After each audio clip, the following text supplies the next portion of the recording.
The night on the mining planet Varex-9 was cold and silent. Only the soft humming of old machines filled the dusty air.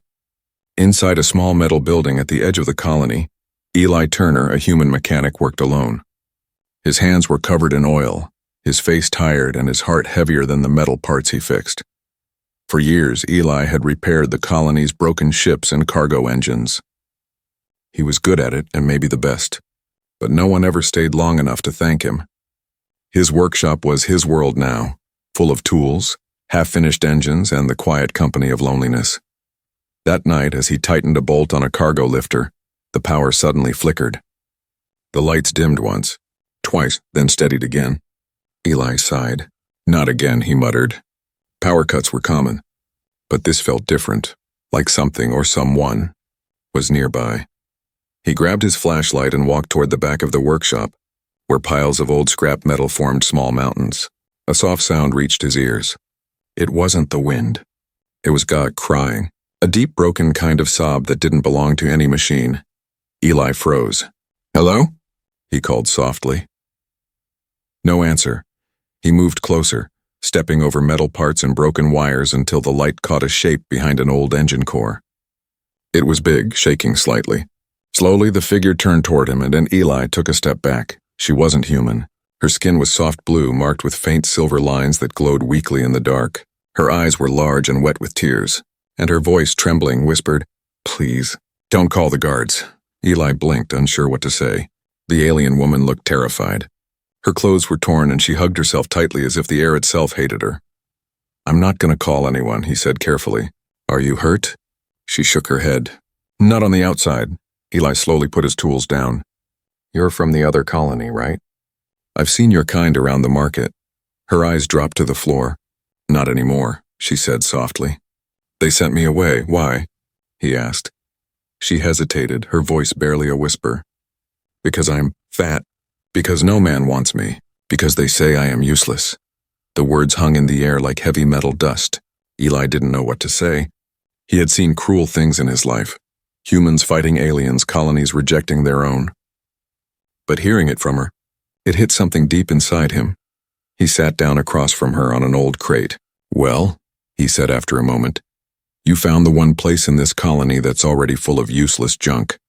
You'll fit right in." For the first time she looked up, surprised. A small smile touched her lips, fragile but real. "What's your name?" Eli asked. "Lyra," she said quietly. "I'm Eli," he replied. "You hungry, Lyra?" Her stomach answered before she did, growling softly. Eli chuckled and walked to a small heating unit. He poured a cup of nutrient broth and handed it to her. She sniffed it suspiciously before taking a careful sip. "It's warm," she murmured. "Yeah, so am I," he said, pretending to sound casual, though he was watching her closely. The light flickered again, just slightly, when she relaxed. Eli noticed. The tools on the wall vibrated for a moment, like reacting to her emotions. He frowned. "Do the lights always do that when you're around?" She looked away. "Sometimes. I can't control it. When I feel too much, the energy inside me escapes." Eli leaned back, half amazed. "So you're like a walking power cell?" Lyra smiled weakly. "A broken one." They sat in silence for a long time. The storm outside had started to rise, tapping gently on the workshop roof. Eli finally stood. "Look," he said, scratching the back of his neck. "I don't got much, but you can stay here tonight. The floor's cold, but it's better than the streets." Her eyes widened in disbelief. "You would let me stay?"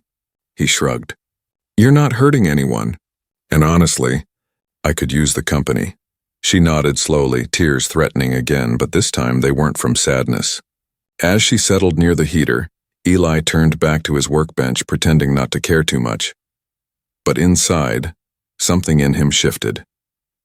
For the first time in years, the workshop didn't feel so lonely.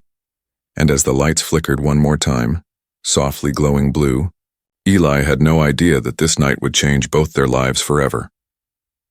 Morning came slowly on Varex-9. The red sun climbed over the horizon, painting the metal roofs with a dull glow. Inside the small workshop, Eli Turner was already awake, tightening bolts on a hover drone while his old music radio played softly in the background. He turned around when he heard movement. Lyra was sitting up on the blanket he had given her, looking around the workshop like she couldn't believe it was real. Her silver eyes blinked at the light. For a moment, she looked peaceful. Then she noticed Eli watching her and quickly looked down. "Sleep okay?" he asked, trying to sound casual. She nodded shyly. "It was warm. I haven't felt safe for a long time." Eli smiled a little. "You're welcome. But you don't have to stay long." "If you've got somewhere to go—" "I don't," she interrupted softly. "I have nowhere." Eli stopped working. He could hear the pain in her voice, quiet but heavy, like a chain she had carried for years. "Then maybe you can help me around here," he said after a pause. "You said you're strong, right?" Lyra gave a small smile. "Stronger than I look." "Well, that's good. Because this place is falling apart." She looked around with piles of scrap, leaking pipes, old tools, and nodded. "I can fix things. I used to work in the energy halls before they threw me out." Eli raised an eyebrow. "Threw you out? What happened?" Lyra's hands trembled as she picked up a wrench from the table, holding it like a memory. "My people, we come from the planet Zyrella. Our bodies can channel energy, light, heat, electricity. It's how our cities stay alive. Every citizen gives a little of their power each day." She looked away. "But I was born wrong. My body stores energy instead of giving it. They called me defective, lazy, useless. I tried to fit in. I tried to change. But the more I tried, the more they laughed." Eli's expression softened. "That's cruel. Sounds like they don't deserve you." She shook her head. "On Zyrella, beauty and power mean everything." "I had neither. I was slow. I was big. They said no man would ever want me, not even for work. When my father died, they made me leave.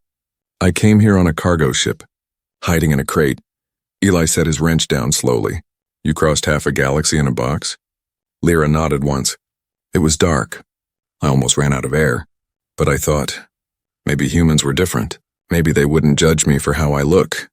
She gave a weak laugh. "Turns out humans stare just the same." Eli didn't know what to say. He had seen humans be cruel.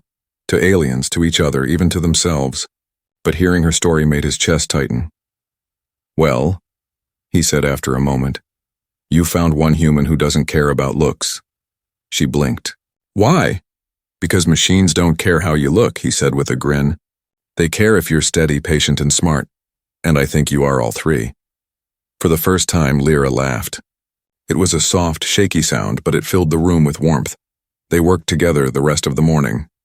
Lyra's strength surprised Eli. She lifted heavy engine blocks like they were toys. But what impressed him more was her gentleness. She handled the smallest gears with care, never breaking a single wire. At noon, Eli offered her a small meal, bread and warm broth. She accepted it quietly. "You don't talk much, do you?" he asked. "I used to," she said. "Until everyone stopped listening." Eli nodded slowly. "Then you can talk here." "I listen just fine." She smiled. The kind of smile that looked like sunlight breaking through clouds. But just as peace settled between them, the door sensor buzzed. A red light flashed, visitor detected. Eli frowned and wiped his hands. "No one ever comes here," he muttered. Through the dusty window they saw two tall shadows outside, armored, wearing insignias that shimmered faintly blue. Lyra froze, her face drained of color. "No," she whispered. "It's them." Eli looked at her. "Who?" "My people," she said, trembling. "The Zyrella enforcers. They came for me." Eli grabbed his wrench instinctively. "You said they cast you out." "They did," she said, voice shaking. "But if they find out I survived, they'll take me back to be drained. They use outcasts like me to power their cities and as fuel." Eli's eyes widened. "Fuel?" She nodded, tears glimmering. "They'll kill me slowly, just to keep their lights on." Outside, the heavy knock came again. "Open up, by order of the Zyrella command." Eli took a deep breath, heart pounding. He looked at the frightened alien woman hiding behind his workbench and made a choice that would change everything. "Stay quiet," he whispered. "I'll handle this." He turned toward the door, shoulders straight, jaw set.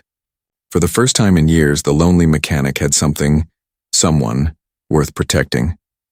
And as the red sun blazed brighter through the workshop window, the story of Eli and Lyra had only just begun. The knock on the metal door echoed like thunder through the small workshop. Eli stood perfectly still, his heart pounding. Dust drifted down from the ceiling with each heavy bang. By order of Xyrella Command, open this door, shouted a mechanical voice. Lyra trembled behind a pile of scrap, her glowing silver lines dimming with fear. Please, Eli, she whispered, if they see me. I'm done. Eli took a slow breath, wiped his hands on his work cloth, and opened the door halfway.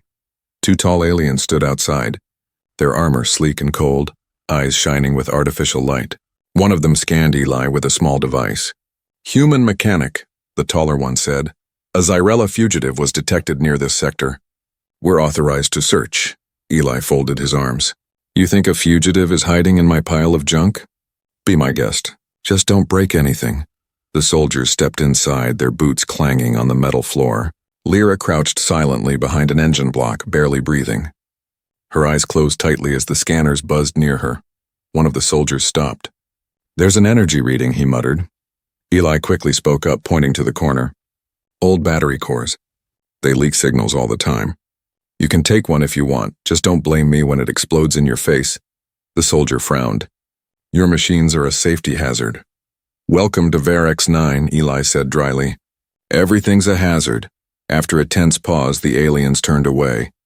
If you see her, report immediately, one warned. She's dangerous. When they finally left, Eli locked the door, his shoulders sinking with relief. He turned around and the lights were flickering again. Lyra? He called softly. From behind the junk pile, Lyra stepped out. Her body glowed faintly blue, eyes wide and wet. You risked your life, she said. For me? Eli shrugged, pretending it was nothing. I don't like bullies. Her glow brightened, pulsing gently across the room like living light. Tools rattled, machines hummed softly as if responding to her heartbeat. Eli stared in awe. You're doing that, aren't you? Lyra looked down at her hands. I can't always control it. When I feel strong emotions, fear, anger, hope, the energy inside me reacts. Eli picked up a small wrench that had rolled off the table. That's not broken energy, he said. That's alive. She shook her head. My people said it's chaos. That I was born unstable. Eli smiled faintly. Funny thing about chaos. It's what makes engines run. Lyra blinked, confused. Engines? Yeah, Eli said, walking over to his workbench. A little chaos, the spark, the reaction, the noise, that's what gives machines life. Maybe you're just built different. Her lips curved into a small smile. For the first time, she didn't look ashamed of her glow. That night, as the storm outside roared across the desert, Lyra helped Eli fix the broken generator. Every time she touched the metal, it hummed like it recognized her. Do you feel that? Eli asked. She nodded slowly. It's like the machines are talking to me. They feel warm, alive. Then talk back, Eli said. Show them who's boss. Lyra laughed, a light, soft sound that echoed beautifully in the cold workshop. She closed her eyes and focused. The flickering lights steadied. The generator came to life, its hum strong and smooth. Eli's mouth fell open. You just jump-started a generator with your hands. I didn't mean to, she said, surprised. It just happened. Don't apologize, Eli said with a grin. You might be the best assistant I ever had. Lyra tilted her head. Assistant? He shrugged. Well, you fixed the power, didn't you? I think that makes you part of the crew. Her smile grew wider, not shy this time, but proud. Then maybe this can be home, she asked softly. Eli looked around the workshop, the flickering lights, the smell of oil, the metal walls that had once felt like a prison. Now they felt alive, warm. Yeah, he said finally. Home sounds about right. Hours passed. Outside, lightning flashed across the alien sky, but inside, the light from Lyra's body glowed steady and calm. Eli sat at his bench, pretending to work, but his eyes kept drifting toward her. There was something about her energy, the way it seemed to react to him, like it knew his thoughts. When he felt worried, the glow dimmed. When he felt calm, it brightened. He whispered under his breath, Are you reading my mind? Lyra looked up, smiling softly. Not your mind. Maybe your heart. Eli laughed quietly, shaking his head. You're dangerous, Lyra. Only if someone hurts me, she replied. Or someone I care about. Eli met her gaze. Something passed between them, a quiet promise neither of them spoke aloud. And outside, far beyond the workshop walls, a silent drone watched their little home from the sky, its red sensor blinking. The Zyrella command had found her signal again, but this time, they weren't just coming for an outcast. They were coming for a power they didn't understand and a human who refused to let go. The storm came faster than anyone expected. Dark clouds swallowed the red sky of Varex 9, and the colony lights flickered like dying stars. Thunder rolled over the metal rooftops, shaking the ground beneath the mechanic's workshop. Eli Turner tightened the steel shutters on his window and muttered, "It's going to be a rough one tonight." Lyra stood near the door, staring at the storm through the glass. Her glowing lines were faint, pulsing softly with each rumble of thunder. "The air feels angry," she said quietly. Eli nodded. "That's lightning for you, nature's own fury." But even as he spoke, he noticed something strange, like the storm outside seemed to answer her heartbeat. When she took a deep breath, the lightning flashed. When she turned away, it softened. It was as if the storm itself listened to her. He didn't say it aloud. Not yet. Instead, he went back to fixing a broken coolant pipe, pretending not to notice the power grid outside going down one sector at a time. Then, the lights went out. The workshop fell into total darkness. "Great," Eli groaned. "There goes the main generator." He reached for his emergency lantern, but before he could switch it on, a soft blue light filled the room. Lyra's body was glowing, brighter than ever. "Lyra," he whispered, her voice trembled. "I can feel the energy. It's everywhere. It's calling to me." Eli stepped closer, his shadow stretching across the floor. "What do you mean calling?" She looked at him, fear and awe mixing in her eyes. "The storm. It's alive. I can feel every spark, every bolt of power in the clouds." Outside, lightning flashed so hard that the walls shook. The storm wasn't normal. It was following her. "Lyra, you have to calm down," Eli said, reaching for her hand. But before he could finish, blue electricity exploded from her palms, snaking across the ceiling. Sparks danced around them, lifting loose metal parts into the air like floating dust. Eli shielded his eyes. "Lyra, stop." "I'm trying," she cried. "It's too much." The storm outside answered her again. Thunder cracked so loud that windows shattered across the colony. From a distance, it looked as though a giant blue flower had bloomed in the night sky, spreading light and energy for miles. Eli grabbed her shoulders. "Look at me, Lyra. You're not broken. You can control it. Focus." Her breathing was sharp and uneven. "I can't." "They were right, Eli. I'm a monster." "No," he said firmly. "You're not a monster. You're power. And power needs a reason." She closed her eyes, shaking violently. "A reason?" "Yeah," he said. "Do it for something real. For someone real. For home." Her heartbeat steadied. Slowly, the wild lightning around her began to fade. The blue glow softened until it was only a quiet shimmer across her skin. Outside, the storm calmed. The thunder rolled away into the distance, leaving only gentle rain. Eli exhaled, finally lowering his arms. "You did it," he said softly. Lyra opened her eyes. Tears glowed on her cheeks like liquid light. I didn't mean to. I just felt scared." Eli smiled gently. "Then next time, remember, you're not alone anymore." But before she could answer, the workshop alarm went off, loud and shrill. The radar screen on Eli's desk flashed red. "Unauthorized landing detected. 1.2 kilometers northeast." Lyra's face turned pale. "They found me again." Eli checked the monitor. 3 Zyrella ships were descending through the rain, their blue thrusters cutting through the storm. "They must have tracked the energy burst," he said. Lyra's voice cracked. "They'll take me back. They'll drain me until I'm empty." Eli turned to her, eyes fierce. "Not while I'm still breathing." She stared at him in shock. "You'd fight them for me?" He picked up his welding torch and flipped it on, the small flame glowing bright in the dark. "You fixed my lights, Lyra. You gave this place life again. I'm not letting anyone take that away." A faint smile crossed her lips. "You humans. You're strange," he grinned. "You have no idea." Outside, the storm grew quiet, but the night was far from over. Shadows moved in the distance, blue-armored soldiers spreading through the metal streets. Eli quickly powered up an old cargo lifter, turning it into a makeshift barricade. "They'll come here first," he said. "We'll be ready." Lyra stepped beside him, her hands glowing faintly once more. "I won't hide this time," she whispered. "If they want my power, they'll have to face it." The rain stopped. The wind held its breath, and in that silence, man and alien stood side by side. surrounded by machines humming with new life. Eli looked at her and said, almost in awe, "You're not just power, Lyra, you're hope." Her eyes glowed brighter, and for a heartbeat even the storm seemed to bow to her light. The night was silent after the storm. Too silent. Eli Turner stood at the edge of his workshop, staring through the cracked window into the darkness. The power grid across the colony was down, and only the faint blue lights of approaching ships shimmered in the distance. The Zarella soldiers were coming, and this time they knew exactly where to look. Behind him, Lyra paced back and forth, her glow dim and nervous. "They'll come soon," she whispered. "I can feel their signal. They're tracking my pulse." Eli wiped grease from his hands and said quietly, "Then we don't give them what they came for."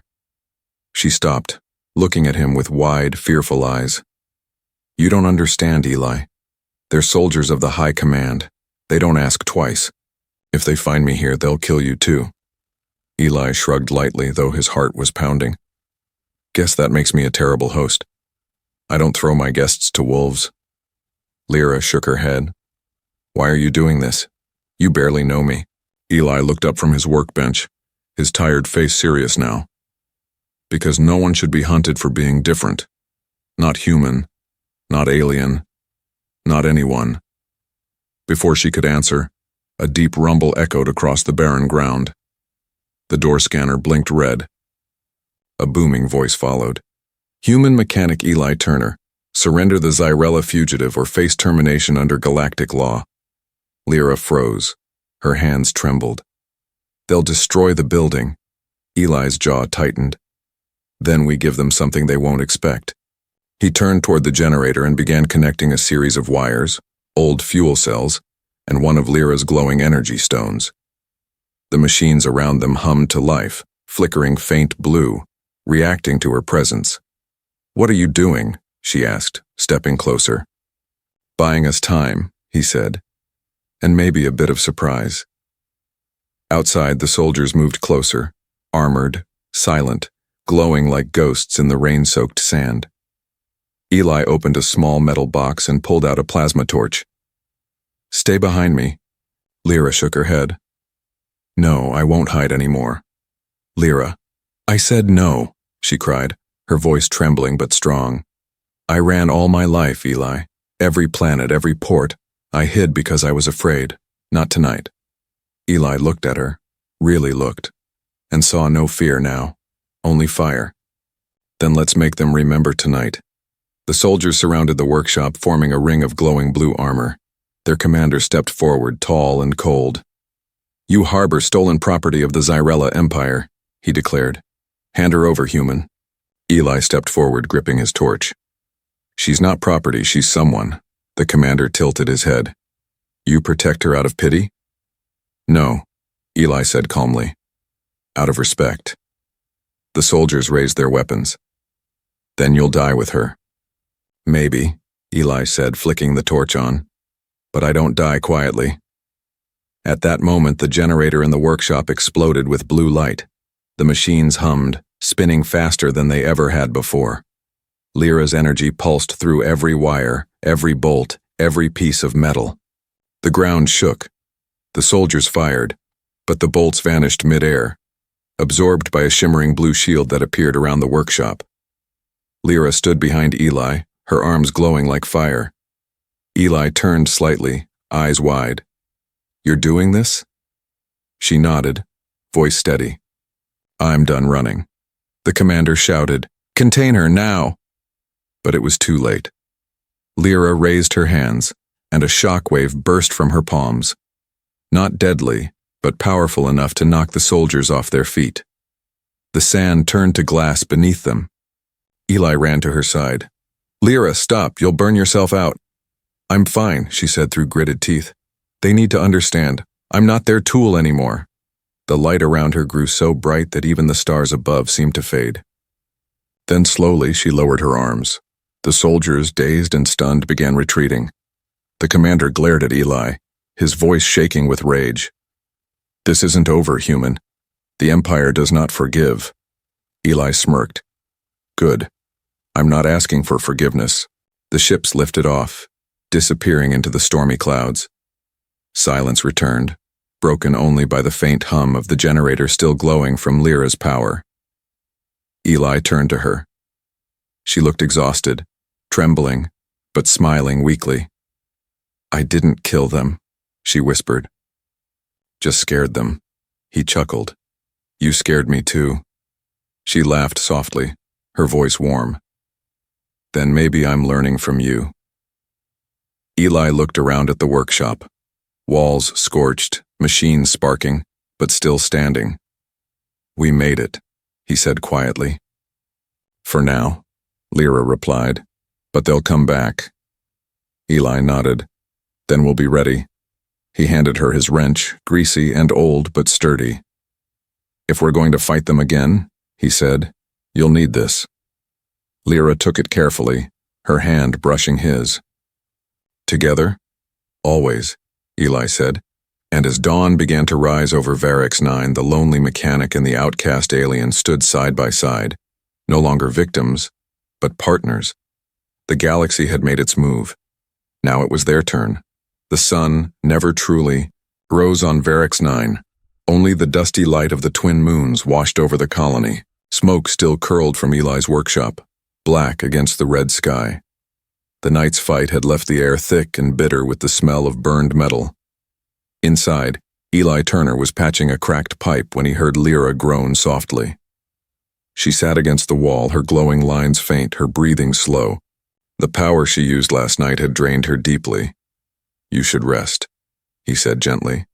"I can't," she murmured. "They'll come again. Stronger this time." Eli wiped sweat from his forehead. "Let them. We'll be ready." Lyra looked up at him, tired, but with that same quiet fire in her eyes. "You don't understand, Eli. This isn't just about me. You've put yourself in the path of an empire." He shrugged. Wouldn't be the first time humanity annoyed an empire. A weak laugh escaped her lips. "You always joke." "That's how humans survive," he said. "We laugh even when we're scared." Outside, the wind howled through the broken fences. Distant engines echoed. The colony guards were searching for survivors from the Zarella squad that retreated last night. Eli switched off the workshop lights and motioned for silence. They listened. Footsteps, voices, metallic clanks. Then silence again. Lyra whispered, "They're scanning the area. They're looking for my energy signature." Eli frowned. "Then we need to hide you somewhere they won't think to look." She shook her head. "It won't work. I can't mask my energy anymore. There's something inside me. Something they put there." Eli turned sharply. "What do you mean, put there?"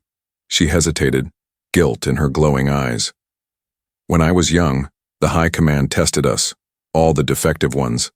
They injected a crystal core into our chests. It was supposed to control our energy, but I think it was meant to harvest it." Eli's expression darkened. "Harvest? As in, use you like a generator?" She nodded slowly. "Yes. We were their power plants, Eli. They fed on us to run their cities, and I was one of the few who survived it." Eli clenched his fists. Monsters. Tears shimmered down her cheeks, glowing like liquid silver. "I escaped before they could finish the process. But the crystal still lives inside me. It reacts to emotion, love, fear, pain. That's why my power grows wild when I feel too much." Eli's mind raced. "So that's why the storm reacted to you. The crystal amplifies your feelings." "Yes," she whispered. "And if they ever activate it remotely, it could destroy everything around me." A silence filled the room, heavy and cold. Then Eli said firmly, "We'll get it out." Lyra blinked. "What?" He stood up, eyes sharp.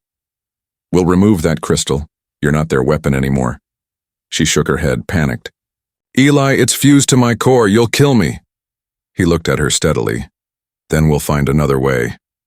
Before they could speak again, the ground shook violently. The walls trembled. Outside, a massive Zarella dropship descended, 10 times larger than before. The storm clouds swirled as its thrusters lit the sky. "They're here," Lyra whispered. Eli grabbed his plasma torch and a pulse rifle he hadn't used in years. "Then we make them regret coming." The dropship's loudspeakers boomed. "Surrender the fugitive energy host. The human will be spared." Lyra stepped forward, voice trembling. "They want me. You can't win this fight, Eli." He looked at her, eyes steady. "You're right. But I'm not fighting to win. I'm fighting so you can live." Something inside Lyra snapped. Not in anger, but in love. The glow beneath her skin surged again, spreading like living fire. She placed her glowing hand on the generator and closed her eyes. "Lyra, what are you doing?" Her voice was soft, almost calm. "I'm giving you power.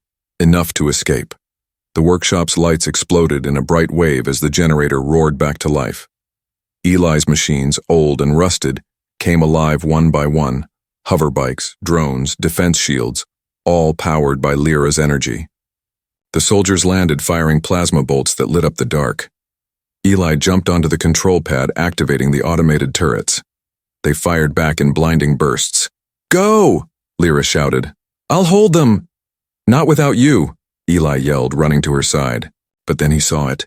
The crystal inside her chest was glowing violently. She was losing control again. "Eli," she whispered, her voice breaking. "I can stop them, but I might not survive." He grabbed her hand, squeezing hard. "You're not dying for me," she smiled weakly. "Maybe I'm living for you." And with that, she raised both hands toward the sky. A massive surge of energy burst from her body, blue lightning covering the dropship like a net. The ship's engines exploded in a shower of light, crashing into the desert beyond. Eli shielded his eyes from the blast. When the smoke cleared, the workshop stood in ruins, and Lyra was gone. He fell to his knees, staring at the empty spot where she had stood, the faint silver glow fading into the air. But then, faintly, the lights in the ruined workshop flickered, once, twice, and stayed on, somewhere in that electric pulse. Eli could still feel her. Lyra wasn't gone. Not completely. She had become the power that lit his world. Weeks passed. The skies over Varex 9 were calm again, but the colony whispered stories of that night. Of blue lightning, of a storm that destroyed an alien warship, and of a mechanic who refused to surrender. No one really knew the truth. Only Eli Turner did. He stood outside what was left of his workshop, the desert wind brushing dust across the ruins. Twisted metal lay everywhere, but amid the wreckage, light still flickered softly, powered by something unseen. By her, he had rebuilt part of the roof, set up a small generator, and fixed what he could. But every time the wind passed through the pipes, he swore he heard a familiar hum. Lyra's hum. "Still with me, aren't you?" he murmured. The lights blinked twice in response. He smiled sadly. Days turned into weeks. Eli scavenged across the colony, collecting pieces of old machines, damaged drones, and broken circuits. The other colonists kept their distance, whispering when he passed. Some called him the Mad Mechanic. Others said he had bonded with an alien spirit. Eli didn't care. He had work to do. Every night, under the glow of Varex 9's twin moons, he rebuilt. Not just the workshop, but something new. He called it Haven, a place where no one, human or alien, would ever be unwanted again. He spread the word quietly at first. A miner who lost his arm, a hybrid child rejected by both species, a young alien girl too afraid to go home. They came one by one, drawn by the soft light glowing from his rebuilt workshop. The power came from a small silver crystal he kept at the center of his generator. Lyra's heart. It pulsed gently, alive but calm, as if she was watching over them all. At night, Eli talked to her. Sometimes out loud, sometimes in his thoughts. "I fixed the lift today," he'd say softly, "and the greenhouse lights are running smooth. You'd like it here, Lyra. It's peaceful." And sometimes, when the wind was quiet, he swore he heard a voice, faint, warm, familiar. "I am here, Eli." He never told anyone about those moments. They were his alone. One evening, as he worked on a solar drone, a small alien boy tugged at his sleeve. "Mr. Eli," the boy asked, "is it true you built this place from nothing?" Eli smiled. "Not from nothing, from love. And a lot of broken parts. Did you do it all by yourself?" He looked at the glowing crystal and said softly, "No, I had help." The boy tilted his head. "From who?" Eli looked up at the blue light dancing on the ceiling and whispered, "From someone who saw beauty where no one else did." That night, the colony's power grid finally failed completely. The mining companies packed up and left. The rich moved to other planets and Varex 9 became a forgotten world, but Haven stayed alive. Its lights never went out. Not once. Pilgrims from distant sectors began to arrive, hearing rumors of a place that healed broken machines and broken souls. Eli welcomed them all, humans, aliens, synthetics, anyone who had been cast aside. They came because they wanted hope.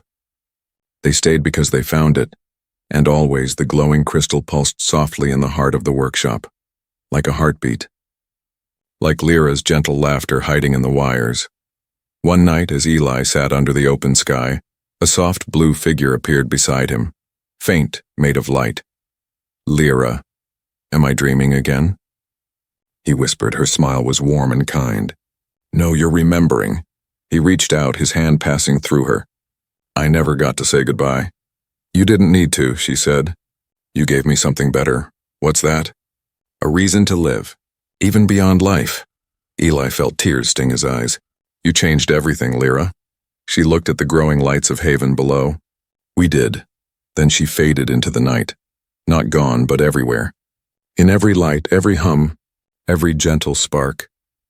Eli sat for a long time staring at the stars, feeling her presence in every breath of wind.